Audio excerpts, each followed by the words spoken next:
My husband wanted a divorce because he claimed to have found the true love of his life, but my calm silence shattered his beautiful illusion. A couple of weeks ago, I was getting ready for this work event. We were all supposed to meet up and have a good time, and honestly, I was looking forward to just getting out of the house for once.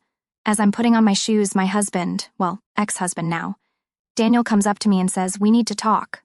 I'm like, "Okay, sure, what's up?" Thinking it's something normal like a bill or something about the kids.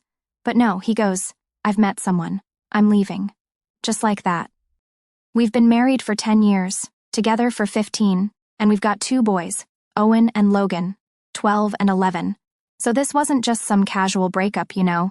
This was the end of our family, our marriage, everything. The crazy part is, I didn't even feel that heartbroken about it. Like, yeah, I was hurt, but the relief I felt almost overpowered that. I guess I was waiting for this to happen for a long time. We hadn't been happy for a few years now. We were living more like roommates than a married couple, only talking about the kids or what groceries we needed. Honestly, the only time we really acted like we were still married was in the bedroom, and even that had been kind of, well, not great for a while. Still, hearing him actually say it out loud, that he was leaving me for someone else, it hit different. I felt like, okay, so that's it then. I was relieved that at least one of us had the guts to call it quits, but at the same time, I was wondering, why now? Why couldn't we have just, I don't know, tried a little harder? So Daniel's sitting there explaining how it's all going to go down. He's already found some 1-bedroom apartment and says he'll move out until we can figure out what to do with the house, the kids, all that. He's talking like he's got it all planned out while I'm just sitting there, not saying much, just nodding along. Honestly, it felt like I was floating outside my body, just watching this whole thing unfold like it wasn't even happening to me.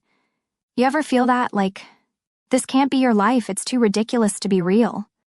Anyway, once he finishes, I realize I'm already an hour late for the work event.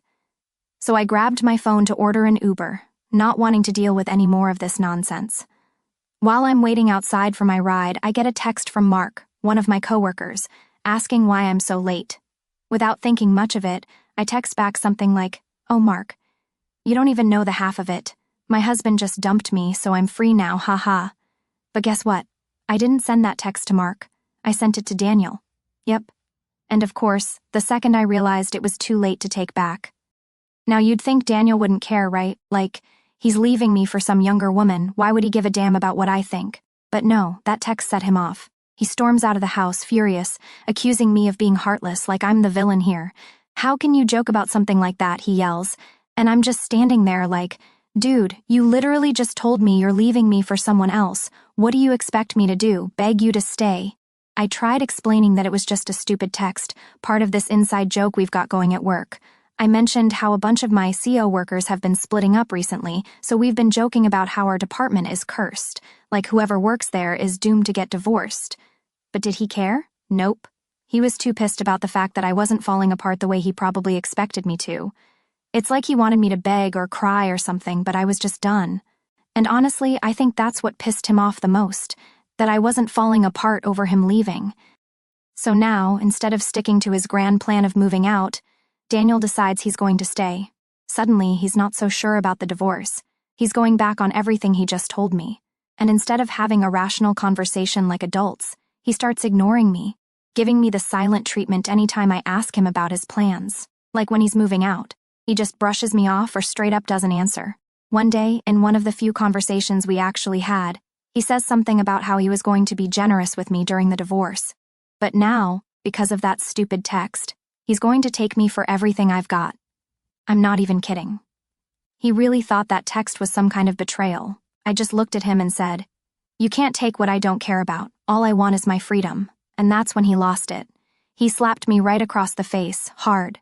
I never, ever thought he'd do something like that. In all our years together, he'd never laid a hand on me. I was in shock. It wasn't even the pain that got me, though. It was the fact that he did it. Daniel, the man I trusted with my life for over a decade, the father of my kids. And the weirdest part? Later that night, I heard him crying in the bathroom, like he was the one who was hurt. I couldn't wrap my head around it. How do you go from slapping your wife to crying like you're the victim? I'm 42, Daniel's 45. We've got 2 boys who have no idea what's going on. I moved into the living room because I couldn't stand sleeping next to him after that. But of course, he's acting like I'm the one who's done something wrong. He's refusing to move out, dragging his feet on the divorce, and now he's talking about taking the house, the kids, everything, all because I didn't cry when he told me he was leaving. At this point, I'm just waiting it out. I've already got a lawyer, and I'm documenting everything. I didn't think it would get this bad, but here we are. It's funny how quickly things can spiral when someone's ego gets bruised. So things went from bad to worse after that whole slap incident. I guess I thought, okay, this is rock bottom. But no, Daniel found a way to make everything even worse. He started acting like I was the one in the wrong. He would give me these cold, dead stares when we were in the same room, and any time I tried to bring up the divorce or the kids, he'd just act like I didn't exist. I remember one night I was in the kitchen cleaning up after dinner, and he comes in, completely ignores me, walks past like I'm invisible. Then, out of nowhere, he says, "You know, I was planning to make this easy on you. I wasn't going to make things difficult.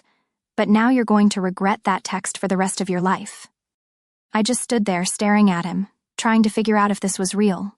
He's mad about a text? I didn't even cheat on him or anything. It was a dumb joke and it wasn't even meant for him. But here we are, with him acting like I committed some unforgivable crime. He even had the nerve to tell me he's going to take me for everything, like our kids, the house, and my peace of mind weren't enough for him. I asked him straight up, "What are you talking about? You're leaving me. You've already moved on." He just smirked and walked away without saying anything else. It was like living with a stranger. No, worse, it was like living with someone who hated you for no reason. Then things got even weirder.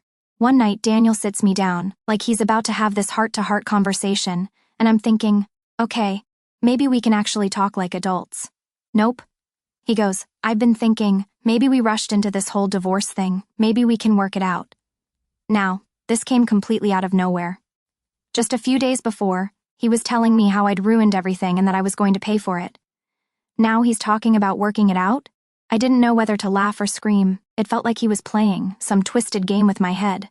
I asked him, "What about Alyssa? That's the 25-year-old girl he left me for, in case I forgot to mention her earlier."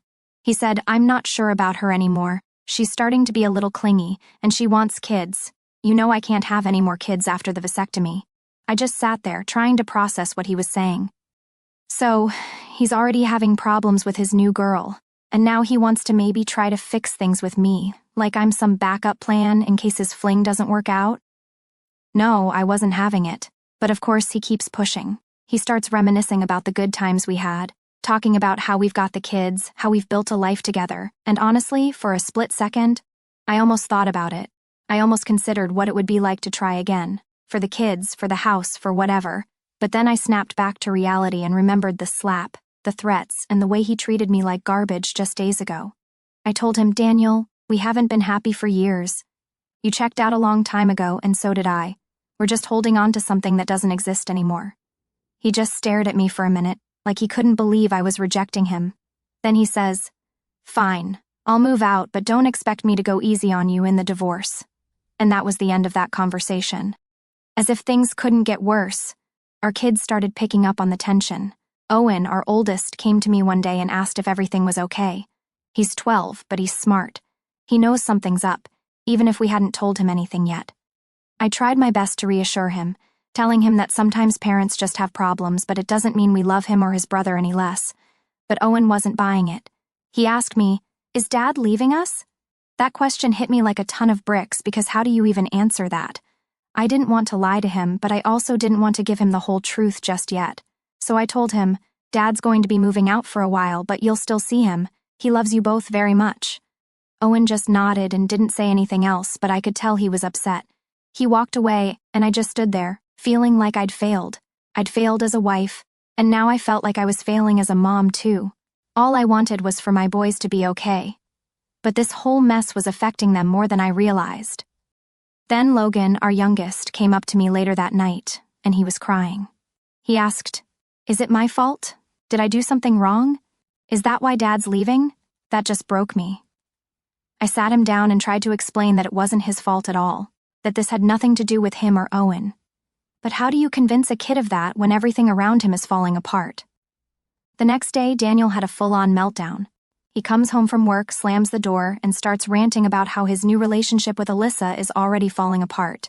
Apparently, she was mad because he wasn't committing fast enough, and she wanted to know if they were going to move in together soon. I couldn't believe what I was hearing. This man had just left his wife of 10 years, and now he's surprised that his 25-year-old girlfriend wants more? I told him straight up, "This is what happens when you try to live a life you're not ready for. You should have thought about that before you dragged our family through the mud." He didn't like that at all. He started yelling, accusing me of being bitter and jealous. He said that I was the reason his life was falling apart, that if I'd been more understanding, maybe none of this would have happened. I couldn't help but laugh at the absurdity of it all. "You're blaming me? You left me, remember? You were the one who wanted out, who found someone new. Now that it's not working out, it's suddenly my fault?" He didn't have an answer for that. Instead, he just stormed out of the house, slamming the door behind him like a teenager who didn't get his way. And I realized in that moment that I was completely done. There was no going back, no reconciliation, no working it out. This was the end, and honestly, I was okay with it. That night, I made up my mind. I was going to find a new place for me and the boys, and I was going to file for divorce as soon as possible. I didn't care what Daniel did or didn't do anymore. I just needed to protect myself and my kids from his toxic behavior. It was clear he wasn't going to change, and I wasn't going to stick around to find out what else he was capable of. So I started making calls, looking for an apartment, and getting everything in order to finally put this chapter of my life behind me. And honestly, it felt good. For the first time in months, maybe even years, I felt like I was in control of my own life again. After I made the decision to get out of this mess and start looking for a new place, things got even more complicated, especially with Daniel's behavior becoming more unpredictable. It was like he couldn't decide if he wanted to be the villain or the victim, and honestly, it was exhausting. Every day was a different mood. Some days he acted like I didn't exist, and other days he'd try to guilt-trip me about the divorce, the kids, everything. But let me tell you about the day that really changed everything. One afternoon, I'm picking up the kids from school, and Owen's phone starts buzzing like crazy. At first, I didn't think much of it. He's 12, his friends text him all the time. But then I hear him go, "Why is Dad calling me? He never calls me during the day." Now that got my attention. Daniel had been pretty distant with the boys ever since all this started, so him suddenly calling during school hours was weird. I tell Owen to answer, and all I hear is this loud, panicked voice on the other end. Daniel's yelling something about how Alyssa had left him, how he didn't know what to do. I couldn't make out everything, but I caught bits and pieces like, "She's gone, and what am I supposed to do now?" Owen just stared at me with wide eyes, completely unsure how to handle it. So I grabbed the phone and asked Daniel what was going on. Turns out Alyssa had packed up and left him. No warning, no note, nothing, just gone. Apparently, she had gotten fed up with him not committing fast enough, and when she realized he wasn't going to move in with her anytime soon, she bailed. Honestly, I wasn't surprised. I mean, what did he expect? She's 25 and clearly wasn't about to wait around for a guy who was still tied up in a messy divorce. But the fact that he called Owen first? That was a new low. Like, why would you drag our kid into this?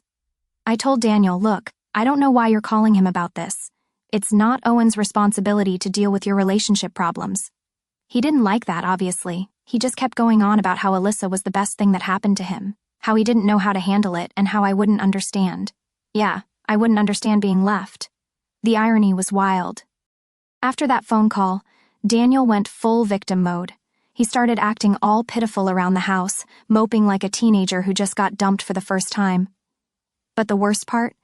He started trying to use the boys to get sympathy from me. I don't know if he thought I'd magically forgive him because he was sad, but it wasn't working. I was done, and nothing was going to change that. One night, after putting the boys to bed, Daniel sat down across from me at the dining table and started with, "I'm really struggling, you know. I could tell where this was going, but I just let him talk." He went on about how hard things had been since Alyssa left, how he was trying to make sense of everything, and then he hit me with this, "Maybe we could try again for the boys." For the boys, of course. He brought them into it. I couldn't believe it. It was like he forgot everything that had happened between us. The slap, the threats, the fact that he was the one who decided to leave me in the first place. I stared at him for a second, just trying to process how he thought this was going to work. "No, Daniel," I said. "We're not getting back together. You made your choice and we're sticking to it. This isn't about the boys, it's about you trying to fix something that's broken beyond repair." He didn't take that well. He slammed his fist on the table and got up, pacing around the room. "So what, you're just going to throw everything away? We've got a family, for God's sake." "I'm not throwing anything away," I said, trying to keep my voice calm even though I was boiling inside. You did that when you decided to leave for someone else. This is the consequence of your actions, not mine. He stormed out of the room after that, but the damage was done. I knew he wasn't going to stop trying to manipulate the situation, and I had to protect myself and the boys from his chaos. The breaking point came a few days later. I had been trying to keep everything as normal as possible for the kids, school, dinner, bedtime routines, all that. But Daniel was becoming more erratic by the day. He wasn't showing up for the boys like he used to, always making excuses for why he couldn't take them to soccer practice or help with homework. And when he was around, it was like walking on eggshells. The tension in the house was unbearable. One night, Owen came to me and asked, "Why does Dad seem so mad all the time?" That question broke me. I didn't want my kids to feel the weight of our problems, but it was clear they were noticing everything. I tried to explain it in a way that a 12-year-old could understand, telling him that sometimes grown-ups go through tough times and it wasn't his fault. But Owen's smart. He knew more than he let on.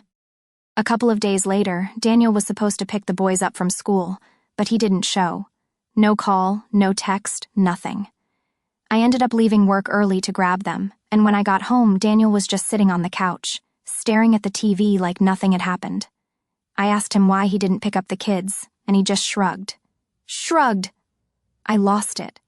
Are you serious, Daniel? You didn't even have the decency to call. The boys were waiting for you. He barely looked up from the TV and said, "I forgot. It's not a big deal." Not a big deal? That was it. I couldn't handle it anymore. I realized then that I wasn't just done with the marriage, I was done with him as a person. This wasn't the man I married, and there was no going back from here. That night, after the boys were in bed, I made a decision. I was done waiting for him to figure his life out. I'd already found an apartment, and it was going to be available in a couple of weeks. I didn't care if Daniel tried to make things harder for me. I was going to get out, with or without his cooperation. I started packing the things I needed, slowly at first, just the essentials. I didn't want to tip him off too early, but I knew the moment was coming where I'd have to tell him I was leaving, and I had to be ready. The hardest part was knowing I'd have to break the news to the boys. I didn't want them to feel like I was taking them away from their dad, but staying in that house wasn't healthy for anyone, so I started preparing for that conversation too, trying to figure out how to explain it without making Daniel the bad guy, even though he was the bad guy in this situation. I didn't want the boys to hate him. They needed to love their dad, even if he was making a mess of everything. But one thing was for sure, I was getting out. I wasn't waiting for another slap, another threat, or another guilt trip. This was the beginning of the end, and I was ready for it. After making the decision to leave and finding a new place, I had a bit of a plan going, but of course Daniel wasn't making things easy. I knew he'd flip when I told him I was moving out with the kids, but I had no idea just how bad things were going to get. So I waited until the apartment was ready to go before bringing it up. I figured it would be better to have everything set in stone so he couldn't try to sabotage my plans. I sat him down one evening after the boys had gone to bed. I wanted to make it as civil as possible. No drama, no yelling, just an adult conversation. But let's be real, that's not how things work with Daniel anymore. I started with, "Daniel, I found a place. The kids and I are moving out in 2 weeks." Straight to the point, no beating around the bush. He didn't say anything at first, just stared at me like I just told him I was taking the kids to Mars or something. Then he stood up, paced around the room a bit, and finally blurted out, "You're not taking my kids away from me." Now mind you, this is the same guy who couldn't even be bothered to pick them up from school half the time. But now suddenly they're his kids, and I'm the villain for trying to leave a situation that's been toxic for months. I tried to keep calm though. I told him, "Daniel, I'm not taking them away from you. You'll still see them, but this environment isn't good for any of us anymore." He didn't want to hear it. He started accusing me of brainwashing the boys, turning them against him. And that's when things started getting heated. He was pacing back and forth, raising his voice, throwing every accusation he could think of at me. He even brought up that stupid text again, the one I accidentally sent him instead of Mark. Like, dude, really? We're still on that? At some point, I realized talking to him was like talking to a wall. He wasn't interested in actually having a conversation. He just wanted to make me feel guilty for moving on. So I stopped responding and just let him vent. He stormed out of the house after that, slamming the door behind him. I knew that was just the beginning of what he was going to do next. Over the next few days, things got ugly. Daniel started throwing legal threats at me, saying he was going to fight me for full custody. He even told the boys that I was taking them away from their dad, which of course confused and upset them. I had to sit Owen and Logan down and explain that I wasn't taking them away, that they would still see their dad, but we just couldn't all live together anymore. Owen, being the older one, tried to put on a brave face, but I could tell he was struggling. He asked, "Does Dad hate you now?" And I didn't even know how to answer that. It sure felt like Daniel hated me, but I couldn't tell the boys that. Instead, I told him, "No, your dad and I just have different ideas about what's best for the family right now." It was the best I could do without making it sound like their dad was losing it. Meanwhile, Logan was having a harder time. He's always been more sensitive, and the idea of leaving the only home he's ever known was freaking him out. He asked me, "If we move, will Dad come too?" That one hit hard.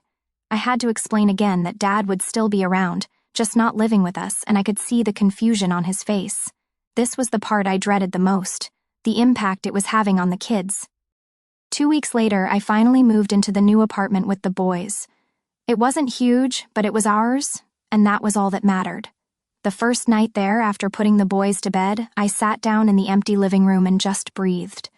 For the first time in what felt like forever, I didn't have to deal with Daniel's constant mood swings or the tension that had been hanging over the house like a storm cloud. It was quiet, and that quiet felt like freedom. Of course, that peace didn't last long. The next morning, I got a call from Daniel. He was completely losing it on the phone, telling me I had ruined everything and that the boys were going to hate me for breaking up the family. I just listened, letting him rant, but what came next caught me off guard. "I'm bringing Alyssa back," he said.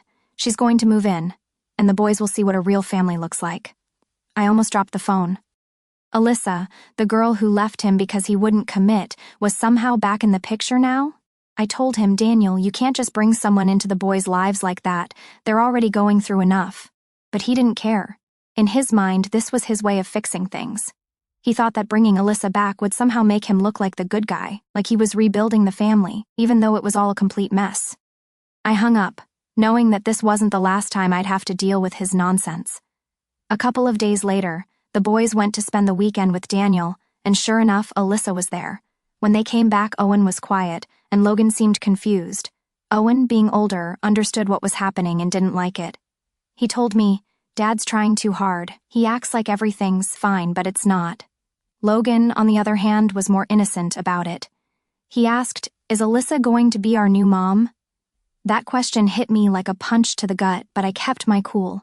I told him, "No, sweetie, you only have one mom. Alyssa is just Dad's friend." But I knew that wasn't enough. Daniel was pushing Alyssa into their lives way too fast, trying to replace me, and it wasn't fair to the boys. I could see it in their eyes. They were confused, hurt, and unsure of what was happening, and I hated that they were stuck in the middle of all this. The final straw came a few weeks later. Daniel called me again, ranting about something, and then he said, "I'm going to fight you for full custody. The boys deserve to be with me. You're unstable." Unstable? He called me unstable, the man who couldn't keep his relationship with a 25-year-old together, who couldn't pick his kids up from school, and who slapped me during an argument was calling me unstable. That's when I knew I had to fight back. I couldn't let him drag me through the mud and confuse the boys any longer. I called my lawyer that night and told him to prepare for the worst because Daniel was clearly not going to play fair. This wasn't just about me anymore. It was about protecting the boys from the chaos their father was creating.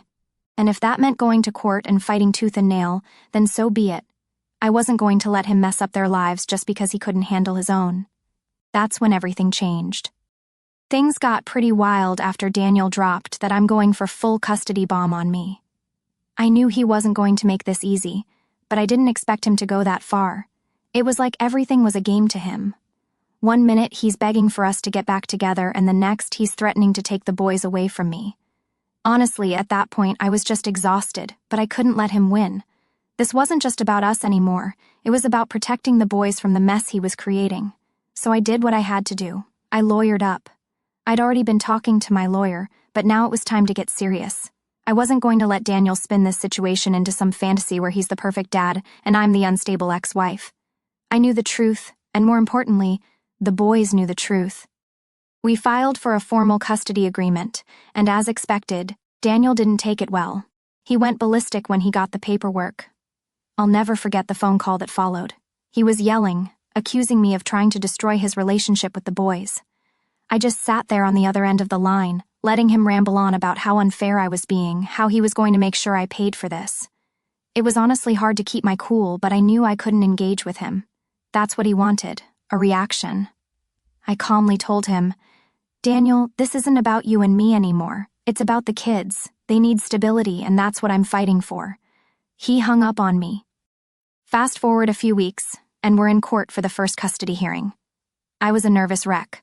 I knew I had all my ducks in a row: proof of Daniel's erratic behavior, the missed school pickups, his introduction of Alyssa way too soon, but that didn't stop me from feeling like my entire life was on the line. I remember walking into the courtroom, trying to keep it together for the boys. They weren't there, thankfully, but the idea of them possibly having to choose between their parents weighed heavy on me. Daniel, on the other hand, walked in looking smug as ever, like he really thought he had this in the bag. I couldn't help but feel angry seeing him like that after everything he'd put us through. He still thought he was in control.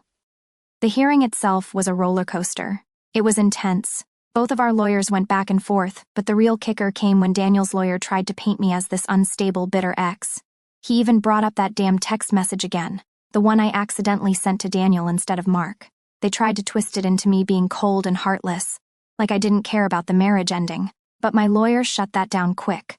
She brought up the slap, the missed school pickups, and Daniel's emotional manipulation, especially with the boys. She even had texts from Owen that showed how confused and hurt he was by Daniel's behavior. It wasn't just about me anymore. It was about what was best for the kids. After hours of back and forth, the judge finally made a decision, and I'll never forget the relief I felt when I heard her say that I would get primary custody of the boys. Daniel would get visitation, but it would be supervised at first, considering everything that had happened. It wasn't a complete win, but it was a huge weight off my shoulders. I could breathe again, knowing that the boys wouldn't be caught in the middle of Daniel's chaos.